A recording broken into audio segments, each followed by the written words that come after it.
नमस्कार। आज का हमारा चर्चा का विषय है दमन। दमन का ठीक ठीक अर्थ अगर निकाला जाए तो आपके स्वभाव विरुद्ध आप पे लगाया गया एक अंकुश। आपका स्वभाव यानी प्रकृति और प्रकृति के खिलाफ लगाया हुआ एक अंकुश यानी दमन। वो अंकुश वॉटेवर कुछ भी हो सकता है। वो अंकुश समाज हो सकता है और समाज के अंदर जो बहुत सारे पहलू है, रीति रिवाज, ये थॉट, उस धर्म के हिसाब से वो थॉट, उस धर्म के हिसाब से वो थॉट तुम पे लगाया जाए है। आंखें बंद करके समझ में उसे ना उतारे उस पे चलते जाना और फिर इसी तरह के भ्रम में जी कर मर भी जाना और समझ लेना कि यही लाइफ थी।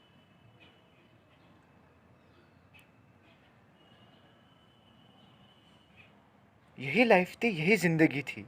क्योंकि बाकी लोग जीते आ रहे वो हमें दिख रहा है तो हम भी मान लिए कि नहीं, हमने कुछ गलत नहीं किया। भलाई बहुत कुछ गलत हो रहा है।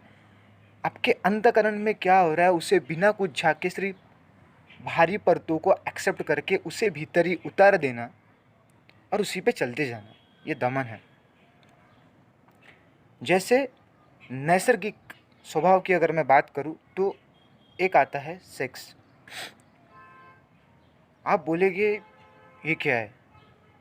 अगर सेक्स ना होता तो क्या मैं होता, क्या आप होते, क्या ये समाज होता, वॉटेवर, गौतम बुद्ध होते, महावीर होते या राम होते?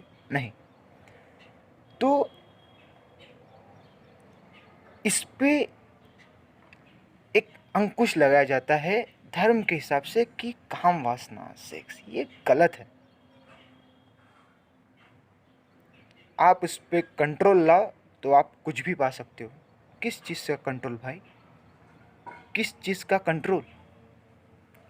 आप सोचिए, किसी एक चीज़ को अगर दबाया जाए तो किसी और माध्यम से निकलती है। मैं सेक्स को एज अ भोग के माध्यम से नहीं देख रहा।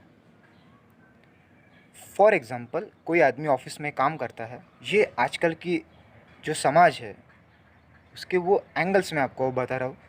बॉस उसे कुछ चिल्लाता है, उसे उसके काम के हिसाब से उसे थोड़ा सा उस पर गुस्सा होता है तो वो बॉस को आंसर नहीं दे पाता, पर उसे आंसर तो देना है। फिर वो खुद को दबाया जाता है और वही दबाव फिर घर में आता है और फिर एक तो टैक्स बने कि नहीं, स्ट्रेस रिलीफ करने के लिए, मेंटली रिलैक्स होने के लिए सेक्स करो। तो बस अपनी बीवी को एक अपना भोग का साधन मानता है। फिर वो एक कोई भी रहे यार, बीवी रहे, गर्लफ्रेंड रहे, वॉट एवर, और कर लेता है। क्या ये है? क्या भोग को आप सेक्स कहोगे? चलो ऊपरी ऊपरी तो ठीक भी है, मान लेते हैं कि कर लिया। फिर क्या? अगर वो आपका स्वभाव बन जा रहा है तो फिर क्या वो आपका स्वभाव था नेचुरली? नहीं। और मैं जिस सेक्स की बात कर रहा हूँ मैं उसे संभोग की बात कर रहा हूँ। भोग यानी जो एक तरफा होता है कि बस आ लिए किसी चीज़ के माध्यम से, मुझे चाहिए इसलिए, उसे चाहिए इसलिए। पर संभोग, संभोग की स्थिति तब उपलब्ध होती है कि जब वो दो ना रहकर एक हो जाए। उस टाइम, उस वक्त आप वक्त की परिधि से भी बाहर चले जाए। जो बोलते हैं ना कि वर्तमान में जियो, वर्तमान में जो, वहाँ सिर्फ शुद्ध वर्तमान हो जाए। उस लेवल का संभोग आपको समाधि की ओर अग्रसर कर सकता है। और इसी बात पे कुछ सालों पहले ओशो ने एक पुस्तक के माध्यम से जाहिर किया था। वहाँ भोग सिर्फ एक तरफा होता है, वहाँ दो होना ही है। उसका भोग अलग, उसका भोग, पर संभोग एक ऐसा कि जब आप टाइम के परिधि से बाहर आ जाए। पर आजकल क्या वैसा होता है? स्ट्रेस रिलीफ करना, स्ट्रेस रिलीफ करना या किसी बात का दमन है उसे निकाले जाना, इसे सेक्स कहते हैं। तो वो भोग है ही, मैं उसे संभोग नहीं बोल सकता। ये तो बहुत दूर की बात होगी कि वो प्रेजेंट में रह जाना, टाइम की परिधि से बाहर निकल जाना, ये एक उच्चतम लेवल होगी। तो फिर हाँ, काम वासना तरंग ही है, ये सेक्स तरंग ही है, मेरा मानना है, ये मेरा निजी एक्सपीरियंस भी है कि तरंग नहीं तो और क्या है। पर ये तरंग को समझना एक अलग बात, पहले नेचर को तो समझो कि नेचर आखिर क्या है। बिना नेचर को जाने, बिना उसे जाने आप एक किसी अंधविश्वास को, किसी को मानकर आप चलते जा रहे हैं, तो क्या ये लाइफ है क्या? नहीं। देखिए ना, आप सोचिए, हिंदू धर्म में एक शादी करना सही है, जैसे दूसरी शादी होती है तो थोड़ी हिचकिचाहट पैदा हो रही, यार क्या कुछ गलत तो मेरे हाथ से पाप तो नहीं हो रहा। अब उधर ही जो मुस्लिम समाज है, वहाँ में 4 शादियों के बाद 5वीं शादी कर सकते हैं। 4 शादी के बाद जैसे 5वीं शादी, हिचकिचाहट, नहीं ये गलत है, ये पाप हो जाएगा। ये क्या है? आपके ऊपर लगाए गए ये दमन के टैक्स जो अंदर घुसे, और आप फिर हिचकिचाहट पैदा होती है। अंतःकरण आखिर है ही क्या? इसे ही अंतःकरण कहा जाता है, जो आपके अंदर हिचकिचाहट पैदा करे। और ये हिचकिचाहट इसीलिए क्योंकि समाज आपके अंदर इस तरह से घुसा है कि अगर उसके हिसाब से कुछ गलत हुआ जाए तो आपको भी लगता है वो गलत है। भलाई वो कुछ अलग लेवल का स्वतंत्रता आपको मिले, पर नहीं। आखिर अंतःकरण में बनी ये छवि, ये दमन आखिर है ही क्या?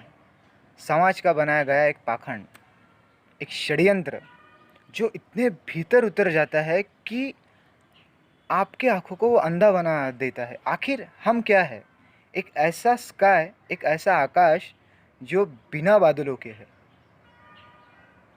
पर समाज के लाए ये बादल, हम उन्हें ऐसा पकड़ लेते हैं कि हमें वो स्काई, वो आकाश, वो परम अनंत आकाश हमें दिखाई नहीं देता।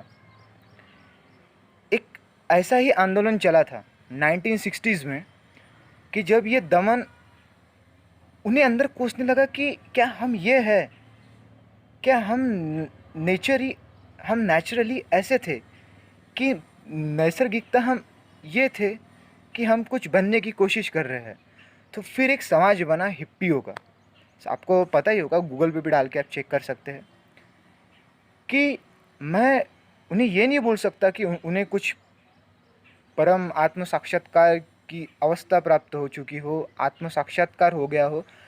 वो एक दूर की बात, मैं उस पहलू पे अभी प्रकाश डालना नहीं चाहता, पर मैं बेसिक पे आना चाहता हूँ। और बेसिक ये है कि निसर्गता वो लोग रहने लगे थे, उन्होंने अपनी लाइफ निसर्गता एक्सेप्ट की थी, जो समाज के बनाए हुए बंधनों से परे था। कभी आपने पशुओं में बलात्कार होते हुए देखा है? नहीं, मनुष्य खुद को बोलता है कि वो सबसे बेहतरीन बुद्धिजीवी प्राणी है भी, मैं नहीं नहीं बोलता, पर कैसा? ये ऐसा बुद्धिजीवी प्राणी कि वहाँ पे हर साल कुछ औरतों पे ज़बरदस्ती होती हो, रेप होता हो। कभी जानवरों में देखा है? कभी प्राणियों में देखा आपने? कभी पशुओं में देखा है? नहीं। चलो, हिप्पियों की अगर मैं बात करूँ तो एक नैसर्गिक स्वभाव के लेयर तक तो पहुँच ही गए थे। उन्होंने बहिष्कार कर दिया था इस समाज का कि नहीं, हमें नहीं रहना ऐसे समाज में जो हम पर अंकुश लगाता हो, हमें भीतर से कुछ और बना देता हो जो कि हम है नहीं। और जो है नहीं वो बनना आखिर क्यों? दमन किस लेवल पे हमारे अंदर चला जाता है इसके बारे में आप सोच भी नहीं सकते।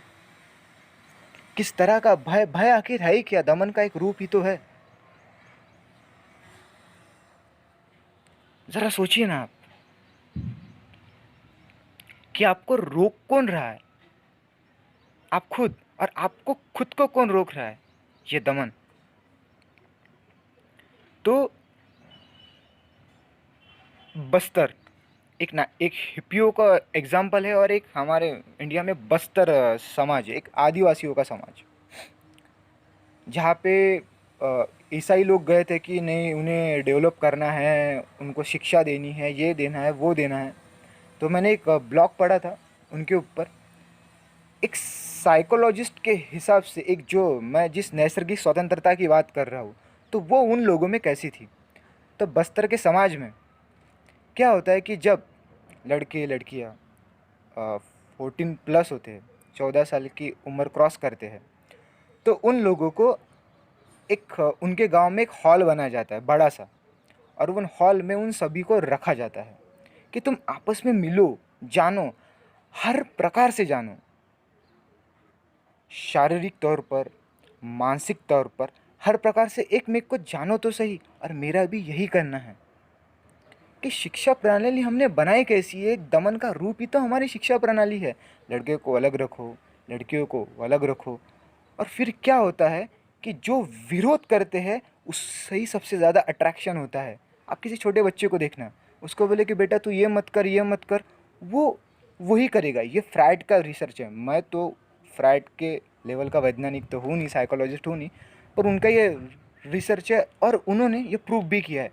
और है भी, आप कभी देखना खुद को, जो नहीं बोला उसके वहाँ पे सबसे ज़्यादा अट्रैक्शन होता है। आपस में मिलो तो, रूबरू हो तो सही, कि बस बोल देना कि काम वासना सेक्स ये गलत है। जानो तो सही, खुद की अनुभूति से उसे पहचानो तो सही।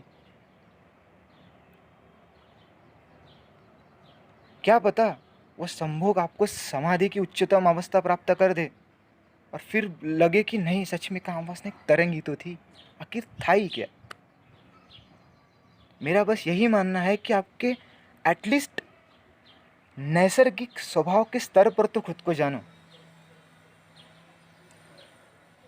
किसी को अगर प्रेम करना हो तो उसमें खुद को उतारो तो सही। ऊपर ऊपर से पहचानने से क्या फायदा भाई। अपने केंद्र तक जाओ तो सही, बिना डरे, खुली किताब की तरह हो तो सही। फिर देखो कैसे हम उस स्वभाव तक पहुंच जाएंगे जिसे समाधि कहा जाता है। पहले निसर्गता जानो तो सही, जरा पहचानो तो सही कि हम क्या है और हम क्या बनने की कोशिश कर रहे हैं। ये बादल ही है, पर ये बादल सच नहीं। ये बादल तो छट ही जाएंगे, पर उन्हें पकड़ लेना गलत है। ये अंकुश के सहारे खुद की लाइफ जीना, ये गलत बात है।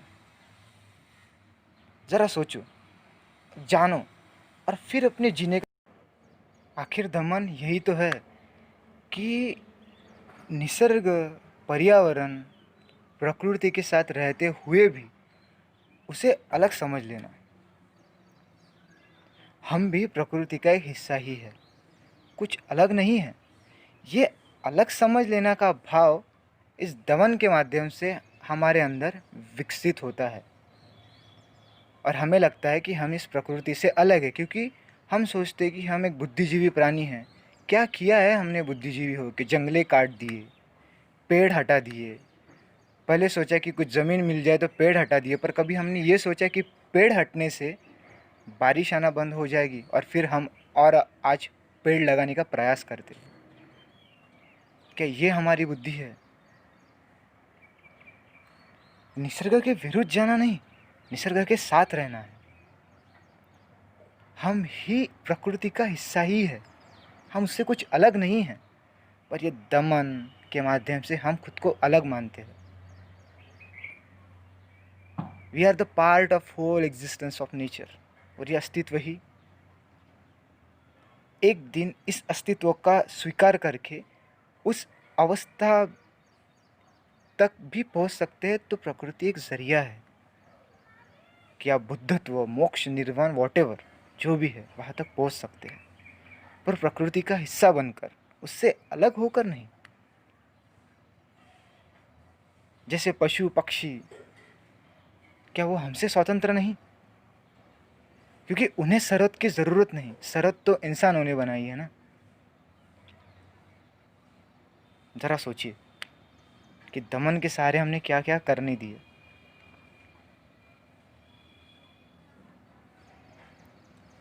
तो यही कहने का मकसद है कि हम नेचर से अलग नहीं हैं, प्रकृति से अलग नहीं हैं।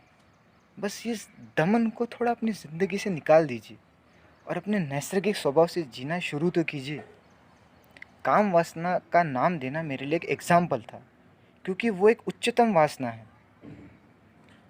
एक उच्चतम कोटि की वासना है। उसे समझ लेना इम्पोर्टेंट है। एक बार समझ गए,